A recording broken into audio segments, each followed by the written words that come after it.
Good day, ladies and gentlemen, and welcome back to another sort of tutorial, I suppose.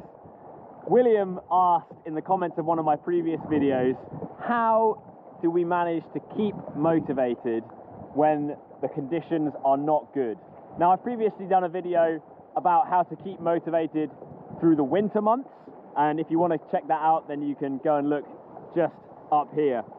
But this video is less about fighting the demotivation of cold weather. It's more about the demotivation of not having any swell, not having any white water. How do we manage to keep ourselves in a mind frame to keep that fire going, I guess?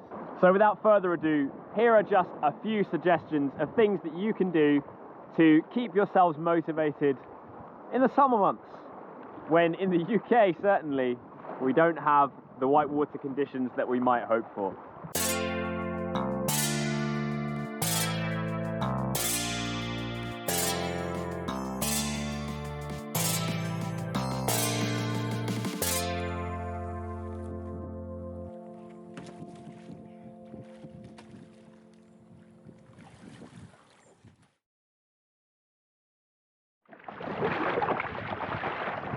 The first thing we can do is use lots of different disciplines. Whether that be getting out on some flat water, on the sea, on a canal, on a lake, whatever it might be, and enjoying the beauty of creation around us. And try to do so in a variety of different boats. Come out in your regular river runner or creek boat and just do some distance. If you've got a sea kayak, even better. Get out in a sea kayak and explore with that. If you've got a touring boat, use that. If you've got a playboat, get out on some flat water and practice your playboating, whatever level it is, whether that's just getting up on your tail for the first time or practicing some rolls or whatever it might be. Get out there and use as many different disciplines as possible to keep things interesting for yourself. The next thing we can do to keep the fire going is to make kayaking a proper adventure. Not every time we go out, but sometimes what we need to do is turn it into a proper mission, an expedition, something out of the ordinary and exciting. Whether that be looking on Google Maps and finding, ooh, that looks like an interesting bit of river that I've never explored, or an interesting bit of coastline that I've never explored before. Let's go and see what that's about. And sometimes when you're out on those missions, you will see things on the coastline, on the riverbank, wherever it might be, that intrigue you. Don't just paddle past them. Where it's safe to do so, get out and explore. How cool is that? What an absolutely stunning place. I mean, it's a bit of a spider crab graveyard. The seagulls have obviously been having some fun down here. Spider crab bits absolutely everywhere. But get out and make it an adventure. Make it exciting for yourselves. We do an exciting sport. We go to places that you cannot access in other ways. So make use of it. As you can tell, talking about this actually gets me really, really excited. And that gets on to another point. Share your adventures with other people. If you've gone out and made a mission of a day, made an exciting adventure out of your kayaking trip, then share it with other people. First and foremost, because you will encourage and inspire them to do the same, but also getting excited about the things that are rightly worth getting excited about, beautiful things that we get to come and explore, and things that we might see, nature that we might encounter, is worth sharing, and it further excites us and motivates us to want to go and do more. Having spoken about sharing your stories, another great way that you can keep kayaking fresh and exciting and interesting for you is not to go alone. Share the actual experience, not just the memory or the stories. So find yourself a buddy! As I said, the suggestion for this video came in the comments to my previous video. Hopefully that goes as a bit of an encouragement to you that I do still read every single comment that comes into my channel, and I try to respond to all of them. Now, whilst I'm not going to be able to make every video that is requested, I certainly do take note of the ones that come up again and again, and I am trying to get to those. I'm not aiming for weekly videos anymore, but I will try and get to some of those ones, like the kickflip tutorial and some other ones as well. So please be encouraged and send in your suggestions. Now, the opposite of things staying fresh is, of course, them stagnating. And the best way to avoid things stagnating is to continue to practice skills. Even when it's flat and the temptation is just to come out and bimble or pootle, it's really important to keep up those skills. Whether that's things that you find really challenging, some flat water freestyle moves that you really struggle with, something like a tomahawk off a rock, which can be a real challenge mentally and physically. It is so worth just getting out and practicing some of the skills that you have put into your arsenal. That keeps the fire burning, because everything you learn in kayaking feeds into all the other things that you learn. When you dedicate time to honing one skill, it will assist in honing many other skills.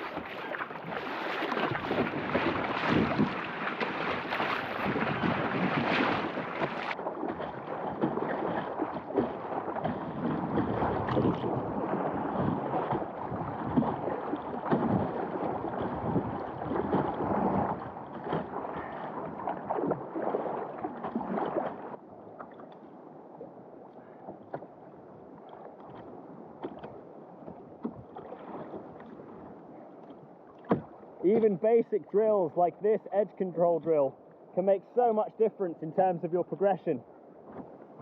And when you start to see skills like this applying in context, that can really motivate you to keep practicing them.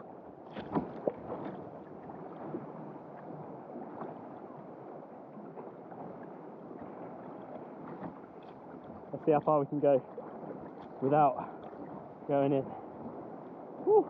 Whoops, there it is.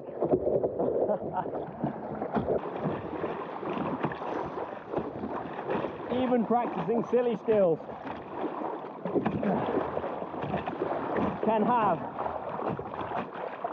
its advantages in the long run. And doing silly things ultimately only motivates, well, I find it motivates me anyway. A little bit of silliness goes a long way, I find, in keeping me excited about doing the sport we love. Woo!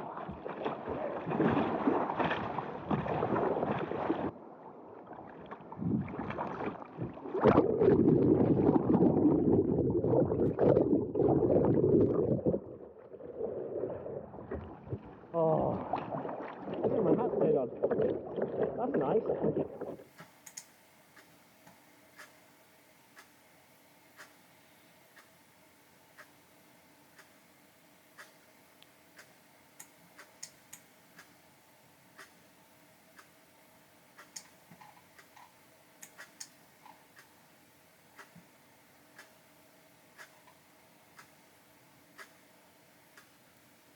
Another great way to keep your kayaking fresh is to dream and plan. I love just getting on Google Earth and scouting out potential rivers in far-flung bits of the world. Probably I'll never go there. Maybe no one ever will, who knows? But it's a really easy way to keep yourself motivated and excited for the idea of whitewater kayaking when there's no whitewater around. Another great way to keep things fresh for yourself is to change up the purpose of your kayaking trip. Sometimes going out with the aim of, for example, picking up litter can be a great way to keep things fresh for yourself, and it's a great way to look after the planet too. That's got to be a win-win.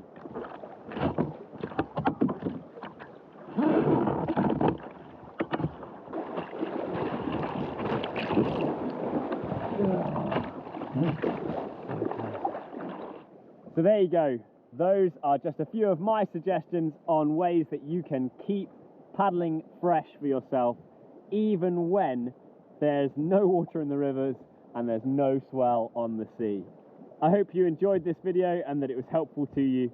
If you have enjoyed it, please feel free to give us a like, give a comment down below of something else that you would love to see a video made about, and share this wherever you feel comfortable. Thank you so much, and I will see you in the next one. Woo! Yeah, you'll be fine there. It's not going to pick you up. Carry on. I'm going. See ya. Whee!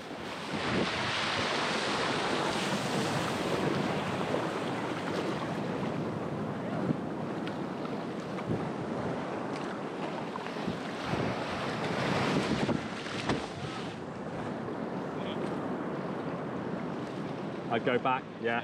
The next one's slightly larger, so I'd keep going back. Yeah, keep going, keep going. You're fine, no, you're fine. Keep going. Little bobble, but it'll be alright. Nice, well done. And again, one more, keep going.